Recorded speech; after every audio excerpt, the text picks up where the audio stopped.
իշխանները ստիպում են, ասում են, որ պետք է պատմական հիշողություններով չապրել, մոռացության մատնել մեր հաղթանակները իրական եւ համոզում, որ դրանք թակարդ են եղել եւ իրականում այսօր Նիկոլ Փաշինյանը գոռում է այն մասին, որ իբր Հայաստանը հանել է թակարդից, մենք հաջորդիվ կլսենք ինչ է ինքը ասում։ Խնդրեմ օրվա խորհուրդը եւ ասացիք, որ ուզում եք ձեր հետևում լինի այս լուսանկարը, սա իհարկե նաեւ մեր ամոթի լուսանկարն է, Արցախի 3 նախագահները, առաջին նախագահ Բակո Սահակյանը, Արկադիո Ղուկասյանը դատարանում, խնդրեմ ինչու է այստեղ կարող որոշեցիք սկսել այսօրվա ձեր խոսքը եւ հետո արդեն մի քանի հարցեր կա, որոնց կխնդրեմ պատասխանեք։ Բարև ձեզ, շնորհակալ եմ հրավերի համար, նախ եւ առաջ ուզում եմ շնորհավորեմ բոլորիս մայիսի 9-ի կապակցությամբ եւ հիշեցնեմ, որ տարիների վեր հայ հասարակությունը թե Հայաստանում, թե Արցախում մայիսի 9-ը տոնում էր որպես եռատոն։ Իհարկե մեծ հայրենական պատերազմում հաղթանակը, Շուշիի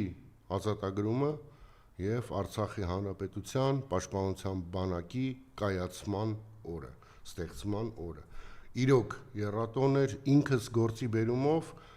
2009-ից մինչև 18 թվականը ամեն տարի այդ օրերին գտնվել եմ Արցախում, ամբողջ շուկով մասնակցել եմ բոլոր միջոցառումներին եւ միշտ մեջս այդ անզուսպ ուրախությունն էր, որ որպես հայ կարող եմ պարծենալ, որ ունեմ երկու հայրենիք, ունեմ մեկ ազգ, բայց ունեմ երկու հայրենիք, որոնցից մեկը ազատագրել են իմ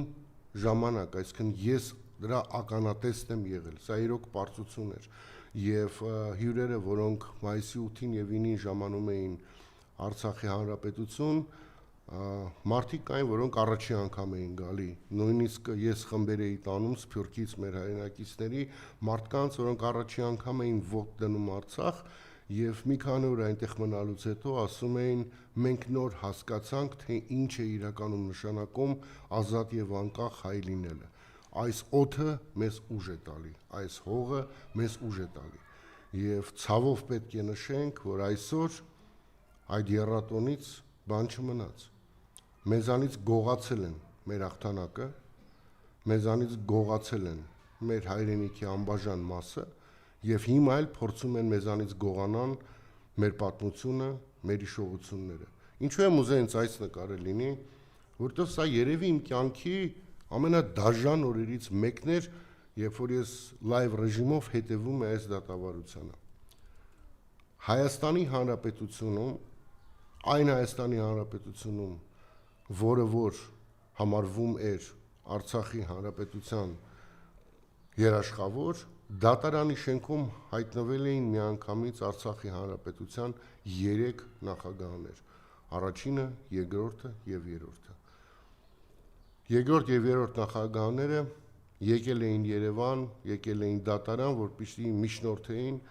անձնական երաշխավորություն տրամադրեին, որպեսզի փոփոխվեր նախագահ Քոչարյանի խափանման միջոցը։ Կարծում եմ հիշում եք, որ այդ ժամանակ նա դեռևս գտնվում էր կալանքի տակ։ Եվ ինչքան ցավ ապրեցի ես, երբ որ տեսա այս տեսարանը, որը երբեք չպետք է լիներ, որտեղ այս տեսարանը ինչքան ցավ պատճառում էր ինձ, նույնքան ուրախություն պատճառում էր մեր թշնամիներին։ Ինչքան ցավ պատճառում էր ինձ, նույնքան զարմանք պատճառում էր այլ երկրներում մեր բարեկամներին։ Մարդիկ նայում ու զարմանում են, ասում են լավ, այս հայերը էս ինչ են անում։ Այս նկարն էր Արցախի հանձնման սկիզբը։ Նախագահ Քոչարյանի ապօրինի կալանավորումն էր Արցախի հանձնման սկիզբը։ Եվ այս նկարը մեր համընդհանուր խայտառակությունն է, որը միգուցե ժամանակին մենք լավ չպայքարեցինք, միգուցե քիչ պայքարեցինք, միգուցե սխալ պայքարեցինք, բայց թույլ տվեցինք, որ այս թրքամետ, ադրբեջանամետ իշխանությունները հասցնեն մեզ այն վիճակի, երբ որ մենք մայիսի 9-ը նշելիս ուղղակի չենք կարող այցելել Շուշի, չենք կարող այցելել Ստեփանակերտ, չենք կարող այցելել ընդհանրապես Արցախ։ Սա իրոք մեծագույն ցավ է ինձ համար, մեծագույն ցավ։ Այս նկարում պատկերված 3 նախագահներից 2-ը այսօր գերության մեջ են Բաքվում։ իրենց մասին մեր իշխանությունը ընդհանրապես չի հիշում։ Ավելին, այսօրվա Հայաստանի իշխանության հետևողական քայլերով այս մարդիկ միջազգային օրենքներով համարվում են տերորիստ։ Հենց Նիկոլի եւ իր խմբակի պատճառով է, որ այս մարդիկ այսօր գտնվում են Բաքվի բանտում։ Եվ կրկնում եմ, Հայաստանի Հանրապետությունը փոխանակ ամեն ինչ, որ օր առաջ այս մարդկանց հետ բերեր Հայաստանի Հանրապետություն, հակառակը անում է ամեն ինչ, որպեսզի Ալիևի ձեռքը լինեն խաղաքարտեր, որոնցով նա կարող է այս մարդկանց անժամկետ պայել Բաքվում։ Կրկնում եմ, դա անում է Նիկոլը։ Եթե դուք հիշում եք, Ալիևը բազմիցս իր տարբեր ելույթներում օգտագործում է հենց Հայաստանի իշխանությունների բառերը եւ նաեւ ստորագրած թղթերը։ Ի վերջո Նիկոլն է գնացել եւ Պրագայում ճանաչել Ադրբեջանի ամբողջականությունը, ներառելով Արցախի հանրապետությունը Ադրբեջանի կազմում։ Եվ հիմա այդ նույն մարդը քարոզարշավը սկսել է 3 կրկին մաքսիմալ լկտիացել էր ու ասում էր իսկ ինչով էր Արցախը մերը, ընդ որում կրկնում էր դա լեղապատար գորգորում էր, կրկնում էր, ինչով էր Արցախը մերը, դպրոց չեն կառուցել, գործարան չեն կառուցել, Նիկոլ հերիք չի սուտ խոսած։ Սիրելի ժողովուրդ, եկեք ես ձեզ ասեմ, որպես մարդ ով տեղեկացված է։ Արցախի հանրապետությունում մնացել էր ընդամենը մոտավորապես 10 գյուղ, որում կար դպրոցի խնդիր։ Մնացած բոլոր գյուղերում կամ կառուցվել էր նորը, կամ վերակառուցվել էր գոյություն ունող դպրոցը։ Արցախում բազմաթիվ գործարաններ էին աշխատում։ Նիկոլը նաև մեղադրում է արցախցիներին, ասում է փողերը Հայաստանից ուղարկում էին կնդե, որ ընդ աշխատավարձները ու թոշակները շատ ստանային։ Դա էլ է լկտիաբար խափում։ Բացատրությունը շատ պարզ է, սիրելի հայրենակիցներ։ Արցախի հանրապետությունը չուներ մաքսային կոմիտե եւ պարզ է, որ դեպի Արցախ Հայաստանից ներմուծվող ապրանքների համար Արցախում գումարներ չէին գանձվում, ինչպես որ պետք է գանձվեին անկախ ցանկացած երկրում։ Այդ գումարների, չգանձված գումարների ընդհանուր թիվը հենց այն թիվն էր մոտավորապես, որը Հայաստանի կառավարությունը որպես անտոկոս վարկ ամեն տարի տրամադրում էր Արցախին։ Որպեսզի հասկանաք, որ ոչ թե օգնություն էր գնում, այլ այդ գումարները այսպես թե այնպես պետք է վճարվեին Արցախին, բայց չէին վճարվում։ Այս սա է բանը, որ մեր ժողովրդին այդքան է խաբել սրանք, որ ուղղակի անտանելի է արդեն դառնում։ Հիմա լսեք ինչ է ասում Նիկոլ Փաշինյանը։ Խնդրում եմ առողջություն։ Ասել հող ենք դոծրել։ Այդ հողը ինչով է մեր եղել։ Ինչով է մեր, միակ բացատրեք ինչով է մեր եղել։ Չեմ ուզում մահացած մարդկանց հետևից խոսամ, բայց ասենք մի քանի գեներալների տիրապետության տակ, որ ցորեն գցեն ընդեղ ասենք ենթադրենք, այդ դա եղել ինչով է մեր եղել։ Ինչով մեր բացատրեք ինչով, ընդեղ դպրոց են կառուցել, մանկապարտեզ են կառուցել, գործարան են կառուցել, ապրել են ընդեղ, բնակավար ինչով է մեր եղել, մերը չի եղել։ Խնդրեմ։ Գիտես իմ մոտ միշտ տպավորությունը, որ ես մարդը անձնապես իմ հետևից հանգի, հա, ուզում է դրթի, որ ես այնպիսի բաներ ասեմ, որ եթերից անմիջապես հետո ես ձերբակալեն ու ծմաթատապարտեն, բայց փորձեմ եթերին համարժեք խոսել, տեսեք, այս մարդը իրոք տառապում է այն հանգամանքից, որ իր ճակատին դաջվել է Արցախը հանձնողի կնիքը։ Ինքը Հայաստանի պատմության մեջ, հայերի պատմության մեջ ամենախոշորագույն դավաճանն է, եւ այդ պիտակը իր վրից որևէ մեկը երբեք չի կարողանալու հանել։ Նիկոլը 75 տարի մնա իշխանության, մեկա նույն դավաճանն է լինելու։ Ինքը մեր հայրենիքը հանձնողն է։ Երբ որ մարդ ասում է ինչով էր մերը, այդ տղա, ընդեղ թափած արյունով էր մերը։ Այդ տղա, ընդեղ ապրող, դարերով ապրող հայերով էր մերը, երբ որ Երևանում հայ չկար, Արցախում հայեր էին բնակվում։ Արցախը միշտ եղել է գերակվես բնակեցված հայերով։ Չկար ընտանիք, որ զոհված չլներ հենց այդ հողի համար։ Չկար գյուղ, ուր արուն թափած չլներ հենց այդ հողի համար։ ու դու ասում ես ինչով էր մերը, ամեն ինչով էր մերը, այ դու մերը չես։ Եկեք մի բարձ օրինակ բերեմ, պատկերացրեք, որ վաղը Ալիևը որոշում է գալ Հայաստան եւ նախընտրական պայքար տանել, ուզում է որոշել է Հայաստանում բան անի, վարչապետ դառնա Ալիևը։ Մի հատ մտածեք մի պահ, ինչ թեզերով է Ալիևը գալու Հայաստան, ինչ ասելու։ Ասելը թիվ 1, որ Ժորժ ջան, ձեր խաբել են, Ղարաբաղը երբեք ձերը չի եղել, մենք իրականում ընկերներ ենք, ուղղակի ձեզ այս խաբել են, Ղարաբաղը երբեք ձերը չի եղել։ Երկրորդը փորձելու է մարդկանց ուղեղում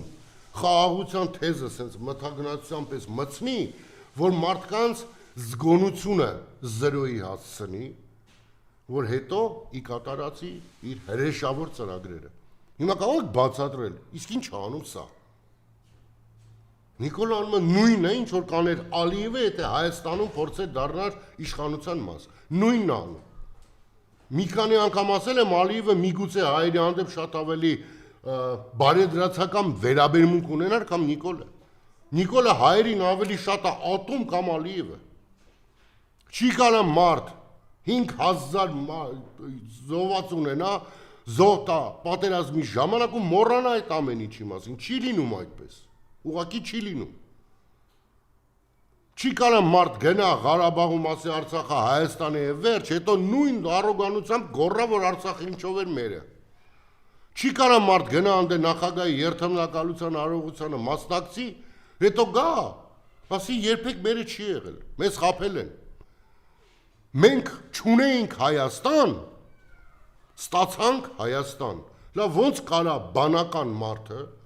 դիմում եմ այսօր բոլոր մեր քաղաքացիներին, սիրելի քաղաքացիներ, այն մարդիկ, որոնք պատրաստվում են ընտրել Նիկոլին։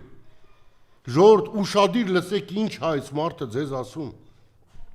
Ասում է չունեինք Հայաստան, հիմա ունենք։ Կարող եք մի օրինակ բերել այդ Հայաստանը չունենալու վերջին 30 տարվա մեջ։ Այսօր ես կարող եմ օրինակներ բերել։ Այսօր ես կարող եմ ասել, որ չունեմ Հայաստան, որտեղ Ալիևի քմաճուկով սահմանադրությունն են ուզում փոխել։ Այսօր չունեմ Հայաստան, որտեղ ջերմուկում ադրբեջանցին նստածա, սրանք ոչ մի բան չեն անում, որտեղից հանեն այդ ադրբեջանցիներին։ Ուղղակի խանգարումքը մի քիչ ավելի երկար, մի պահել էլի, լսենք ինչ է Այո։ Պատասխանատու ասում են։ Եվ այո ասում եմ, ես այդ ճանապարհը անցել եմ, ես նեն չի, որ այդ գաղափարին նվիրվածությամբ պակաս եմ ունեցել, հակառակը այդ գաղափարին նվիրվածությունով որ հասել եմ այդ եզրակացության, որ ասում են Ղարաբաղը մերն էր, այլևս մեր չի, սուտ դա։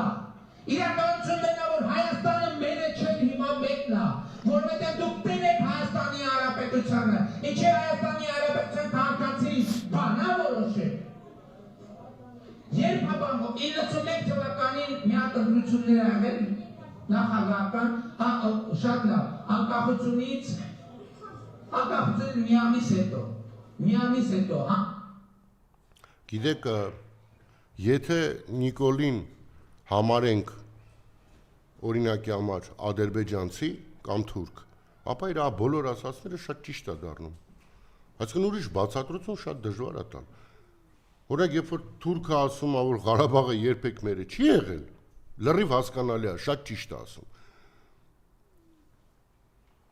Շատ ճիշտ է ասում։ Բայց սիրելի Նիկոլին ընտրողներ, դուք եք մեր Հայաստանի Հանրապետության քաղաքացիները։ Ես ձեզ ուղղակի խնդրում եմ, ուշադիր լսեք ինչ են ձերածախում։ Ձերածախում են գոյություն չունեցող խաղաղություն, եւ ես նորից պետք է հիշեցնեմ։ Հիշեք 2018-ից 20 թվականները, երբ որ նույն առոգանությամբ այս մարդը ամենտեղ գոռում գոչում էր, որ խաղաղություն է, կրակոցներ չկան, սահմաններում ամեն ինչ հանգիստ է։ Եվ այդ ողջ ընթացքում Ադրբեջանը պատրաստվում էր կործանարար պատերազմի։ Հիմա կատարվում է նույնը։ Մի կերեք այս խայծը, չի կարելի։ Տեսեք, ընդհանրապես ես պետքա օգտվելով այս առիթից եւ ապագայում մինչեւ ընտրությունները ամեն անգամ օգտագործեմ այս հարթակը նաեւ մեր հասարակության այն մարդկանց համար, որոնք իրոք պլանավորում են ընտրել Նիկոլին։ Կրկնում եմ, սիրելի հայրենակիցներ, ձեզ խաբում են։ Ձեզ իրոք խաբում են։ Ձեզ խաբելով փորձում են իրագործեն Թուրքիայի եւ Ադրբեջանի վաղեմի երազանքը չեզոքացնել Հայաստանը որպես պետություն։ փակել Հայաստանի Հանրապետության էջը։ Մի տրվեք այդ սադրանքի, մի տրվեք այդ խաբեությանը, չի կարելի։ Ձեզ ուղակի լկտիաբար խաբում են։ Ոնց կարող է մարդը կանգնի ասի Արցախը երբեք մերը չի եղել։ Ոնց։ Լավ հասուն մարդիկ եք բոլորդ։ Արդյոք Արցախը մերը չի եղել։ Արդյոք Արցախում բնակվող 150,000 մեր հայրենակիցները մերը չեն եղել։ Արդյոք հենց ձեր կողմից համահայկական հիմնադրամի նվիրատվությունների շնորհիվ կատարված հարյուրավոր միլիոնավոր դոլարների աշխատանքները Արցախում իրականացված մերը չէին։ Արդյոք երբ որ Գորիսով Ստեփանակերտ էի գնում այդ ճանապարհը մերը չէր։ Արդյոք երբ որ Վարդենիսով էի գնում դեպի Մարտակերտ այդ ճանապարհը մերը չէր։ Արդյոք Ղազանչեցոցը մերը չէր։ Արդյոք Ամարասը մերը չէր։ Որ ասեմ։ Այնտեղ եկեղեցի են կառուցում, սրանք ասում են դե իրաց տարածքն է, ինչ ուզում են թողանեն։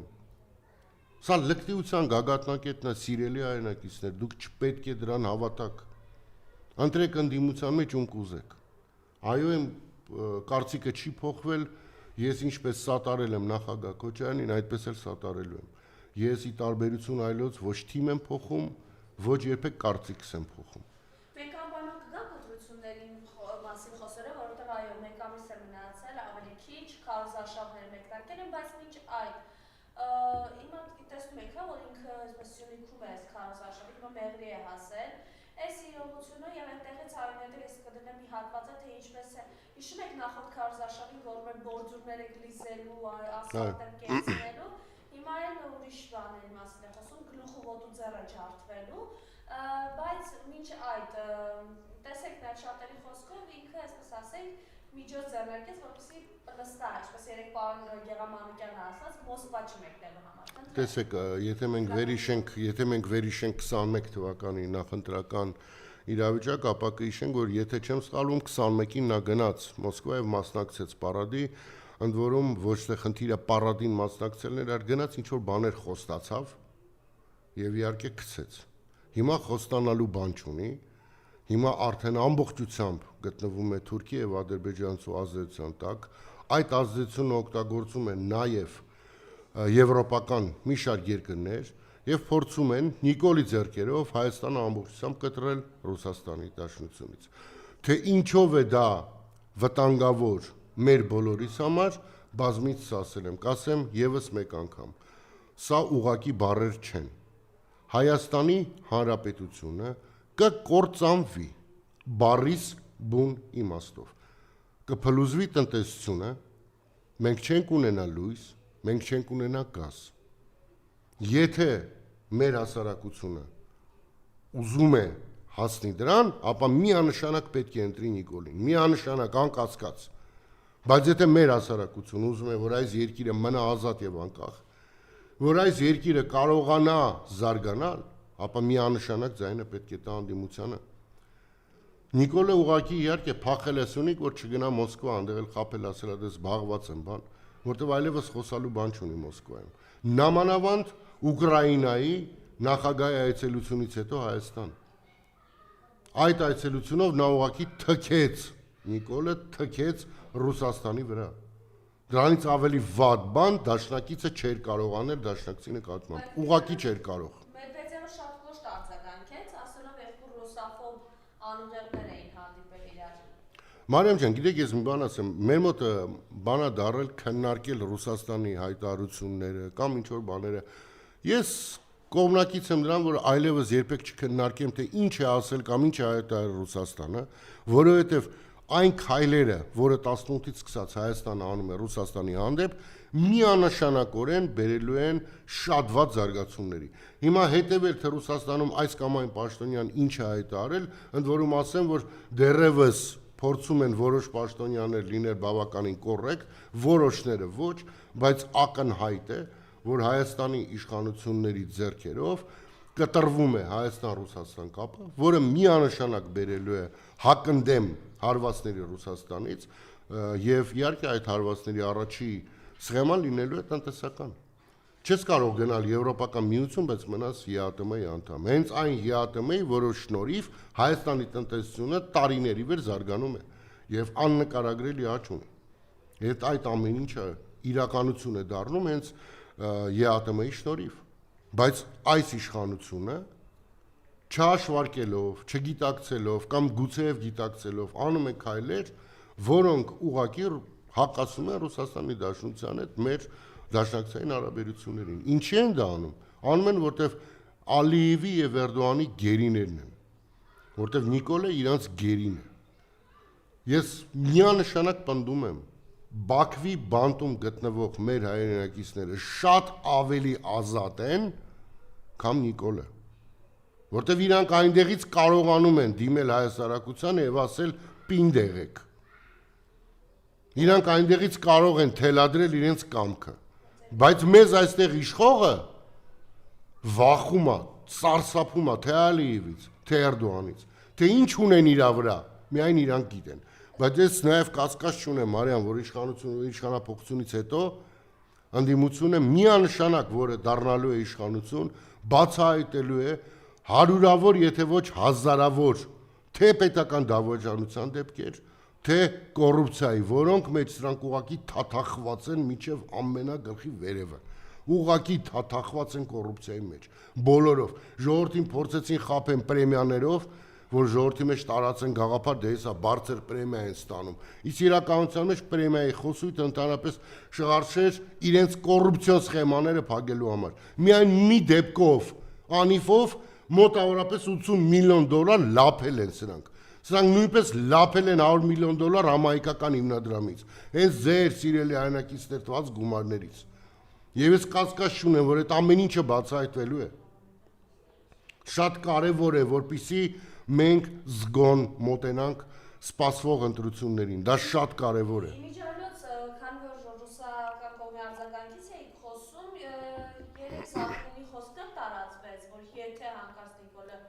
ընտրվի, Ռուսաստանը պետք է անբավարար ճանաչի։ Ես նորից եմ ասում, Ռուսաստանի խոսքերը հիմա մեկնաբանելու կարիք չեմ տենում, որտեվ գիտեմ մի բան, եթե ես լինեի Ռուսաստանի տեղը, շատ ավելի կոպիտ բաներ էի ասելու։ Դրա համար հավատացեք, շատ թեթև են խոսում, պահում են դերևս պոլիտկորեկտնեսը, բայց ակնհայտ է, որ Հայաստանի քայլերը, որոնք այս ընթացքում իրականացվել են, սրանք ուղղակի թշնամական քայլեր են իհանդեպ Ռուսաստանի։ Հասկանում եք, իհանդեպ Ռուսաստանի սրանք թշնամություն են անում, բայց Ալիևից ու Էրդողանից տակներն են անում։ Էրդողանի գիրքը գրկում է, կապիկի պես սկսում է ժպտալ։ Էսա մեր իշխանությունը, ու դուք սիրելի ժողովուրդ ուզում եք իրանցից մեկին գոնե ընտրեք։ Սրանք արժանի չեն ձեր քվեին։ Սրանք ձեր ոտի տակի կեղտին արժանի չեն։